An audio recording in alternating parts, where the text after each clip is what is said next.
Good morning, আমি Jyotsna. Welcome back to my channel Jyotsna's lifestyle. এখন বাজে এই সকাল 10:30 মতো। রাইকে স্নান করাবো বলে এই যে গামলা নিয়েছি আর তার শ্যাম্পু বের করেছি। শীতকাল চলার কারণে আমি তাকে প্রায় 1 মাস মতো মাথায় শ্যাম্পু দিইনি, তবে আজকে তার মাথায় শ্যাম্পু দিয়ে স্নান করাবো। আগামীকাল যেহেতু সরস্বতী পুজো আছে, আর তার অবস্থাটা দেখুন, মানে এখন এত ধুলায় গড়াগড়ি খায় একদম। একটু হামাগুড়ি দিতে পারেনি, কিন্তু সেই পেটের উপর ভর করে মাটির উপরে নোংরার উপরে যা পারছে সে ঘেঁটে চলেছে, আর এক জায়গায় রাখলে আরেক জায়গায় চলে যায়। তো সেই জন্য তা এত নোংরা ঘাঁটছে। যাই হোক, তাকে স্নান করিয়ে নিয়েছি, এখানে রেডি করিয়ে দিয়েছি। আর এখন যাব, আজকে দুপুরে আমাদের একটা নেমন্তন্ন আছে, মহোৎসবের নেমন্তন্ন। তো সেইখানে যাব, মা যাবে, বাবা যাবে, আমি আর রাই যাব। ভাই যাবে না, ভাই রান্না করে নিয়েছে ঘরে, তো সে ঘরে খেয়ে নেবে। আর ওখানে গিয়ে বোধহয় আমি ভিডিও দিতে পারবো না, কারণ ছোট বাচ্চা নিয়ে যাচ্ছি আর একটা মন্দিরে যাচ্ছি আর কি। তো মন্দিরে মহোৎসব খেতে যাচ্ছি, অনেক ভিড় হবে সেটাই আশা করছি আমি। তো জানি না, যাই হোক, ও এখন বসে আছে, যদি পারি আমি ভিডিও দেবো আর কি। আমি যাই, রেডি হয়নি। এদিকে আমি রেডি হয়ে গেছি, আর এই যে দেখুন রাইকে একটা হেয়ার ব্যান্ড পরিয়েছি, কিন্তু সে সেটা রাখছে না, তার মাথার থেকে বোধহয় হেয়ার ব্যান্ডটা বড় হয়ে গেছে আর কি, বারবার খুলে পড়ছে। তো যাই হোক, আমি আর রাই রেডি হয়ে গেছি, মা বাবা রেডি হচ্ছে। তো বাবা বেরোলে যাবো। আর ভাই এই দেখুন সার্ফ নিয়ে পিছনে যাচ্ছে, সে এখন স্নান করবে, কাপড় কাচবে, আর সে তো আমাদেরকে লাগাচ্ছে। টাকা টাকা এদিকে টাকা করছো করছো।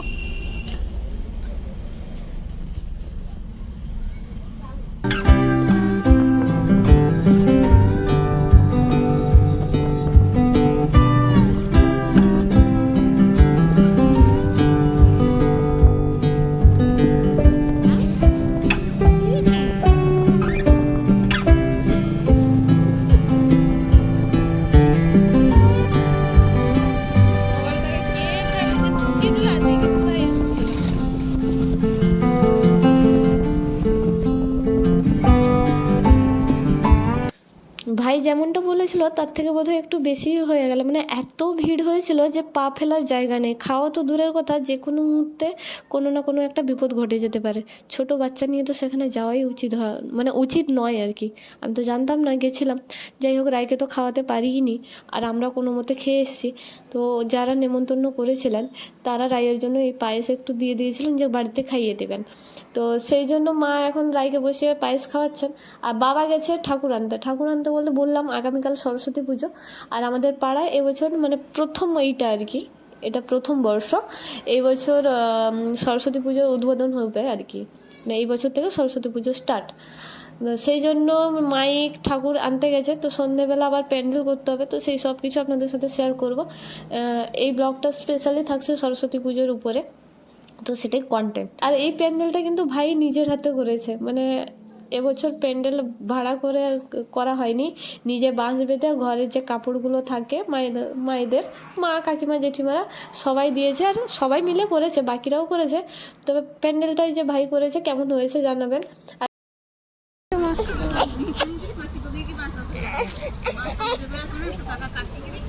আর চলে এসেছি পরের দিন, একদম সকাল সকাল রেডি হয়ে গেছি। ব্রাহ্মণ আসবেন, যিনি পুরোহিত আর কি, উনি আসবেন বলেছেন 10টার সময়। তো সেই জন্য আমরা রেডি হয়ে গেছিলাম। রাইকে আমি শাড়ি পরাবো ভাবছিলাম, কিন্তু সে যেহেতু হাঁটতে পারে না, তো তাই তাকে আমি পরাইনি। তাই তাকে এই ড্রেসটা পরিয়েছি, আর এই দেখুন মায়ের কোলে ঘুমিয়ে গেছে। আর এখন যাব আমরা সবাই ঘট উত্তোলন করতে। আর এই যে ভাই এখন লাগাচ্ছে, এটাও আমার একটা ভাই। তো এ বলছে যে কত দিনের মধ্যে ব্লগটা আসবে, কারণ আমার ব্লগগুলো অনেকটা দেরিতে আসে। যারা প্রত্যেক দিন দেখেন তারা হয়তো বুঝতে পারবেন, অনেকটা লেটে আসে। যেরকম সরস্বতী পুজোর ব্লগটাও প্রায় 10-15 দিন পর আসছে। তো চলুন ঘট উত্তোলন করে আসি, তারপরে বাকি কথা বলছি।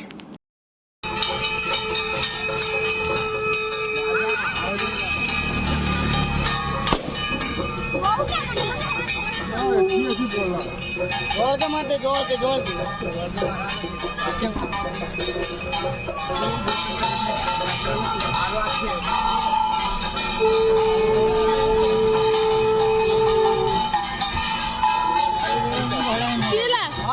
গোবর লিখাটা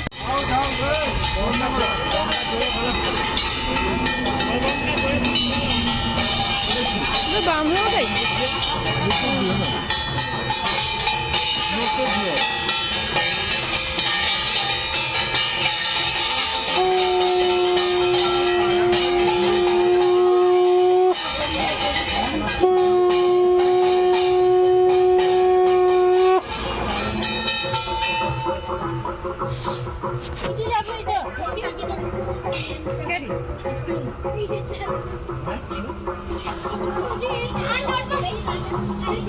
কলা গাছটা চলে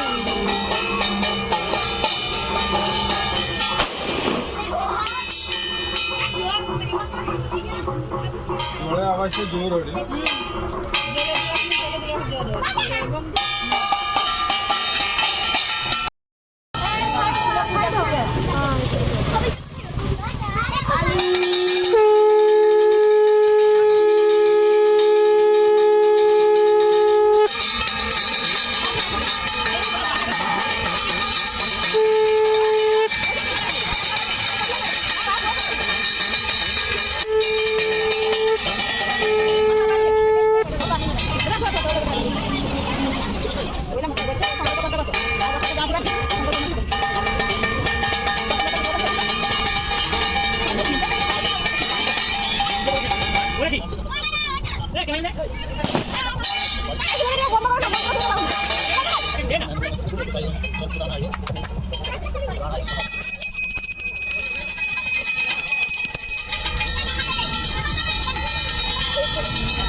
ঘর উত্তোলন করে তো চলে এসেছি। এখন তো পুরোহিত মশাই মানে পুজোর যোগাড় যন্ত্র সব করছেন।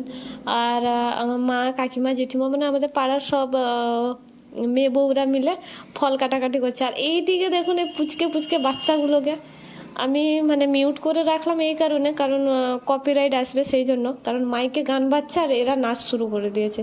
এই পুচকেগুলোর আনন্দ সত্যি কথা বলতে এটাই বোধহয় সার্থক সরস্বতী পুজোটার।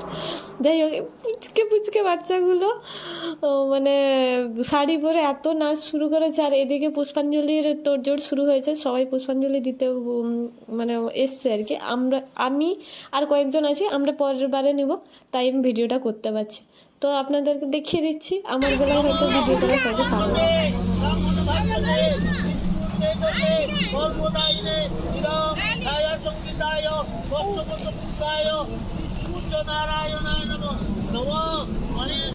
সকালের পুজো হয়ে গেছে, এখন মানে দুপুরবেলায় যেহেতু খাওয়া দাওয়ার ব্যবস্থা আছে তো সেই জন্য এইদিকে রান্না চলছে। আর রান্না বলতে সরস্বতী পুজো মানে খিচুড়ি, তো খিচুড়ি আর তার সঙ্গে তরকারি থাকবে, সেই জন্য রান্না চলছে। দুটো কড়াইতে হয়ে গেছে আর এই লাস্ট কড়া বাকি আছে, সেটা হয়ে গেলে সবাইকে খেতে দিয়ে দেওয়া হবে। তো রান্না বান্না হয়ে গেছে, সবাই এখন খেতে বসে গেছে এই যে। আর আমরা এইদিকে মা মেয়ে বসে আছি, বসে ভিডিও করছি।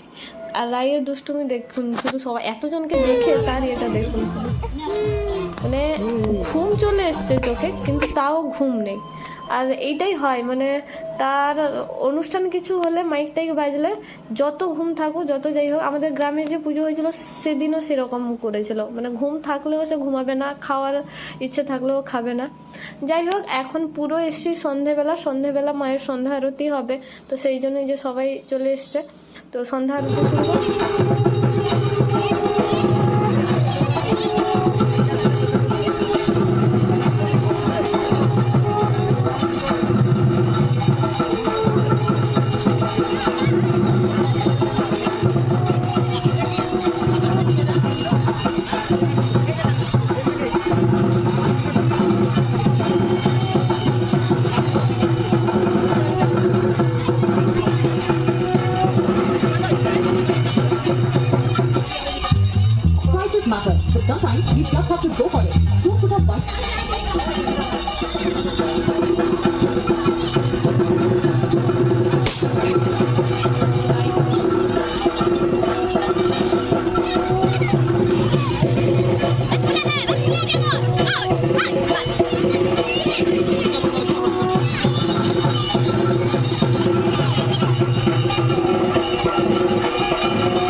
সন্ধেবেলা পুজো, সন্ধ্যা আরতি সব কিছু শেষ হয়ে মানে ভোগ বিতরণ হয়ে গেছে, মানে প্রসাদ বিতরণ হওয়ার পর বাচ্চাদের এই যে মিউজিক্যাল চেয়ারের একটা খেলা ছিল, তো সবাই মিলে মানে পুচকে থেকে শুরু করে বড়ো সবাই একসাথে মিশে গেছে। পুচকেরা তো কিচ্ছু জানে না, তারা পারছে না, বড়োগুলোর সাথে কি পারে, আর তারা তো মানে সবটাই জানে আর কি খেলার নিয়মটা, তো তাদেরকে বারবার শিখিয়ে দেওয়া হচ্ছিল আর তারা খেলছিল আর কি।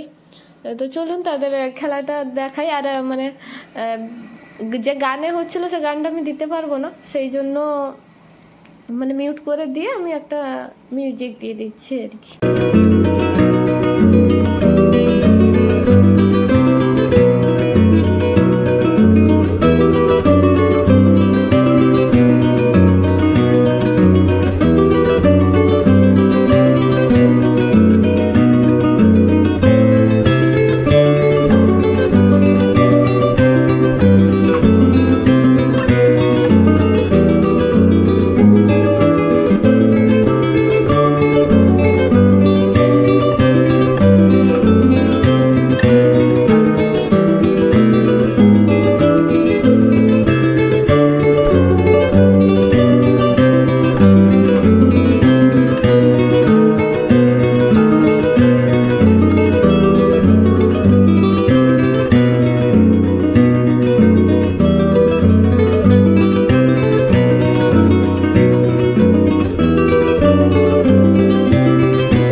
আজকে ব্লগটা আমি এখানেই শেষ করে দিলাম। মানে দুজনের মধ্যে আর কে ফার্স্ট হয়েছে সেটা আর আমাদের জানা হয়নি, তার কারণ হচ্ছে এই যে লাল চাদর পরে আছে মানে আমার বোন আর কি, তো সে অজ্ঞান হয়ে যায় খেলতে খেলতে, এইভাবে দৌড়তে দৌড়তে সে অজ্ঞান হয়ে পড়ে যায়।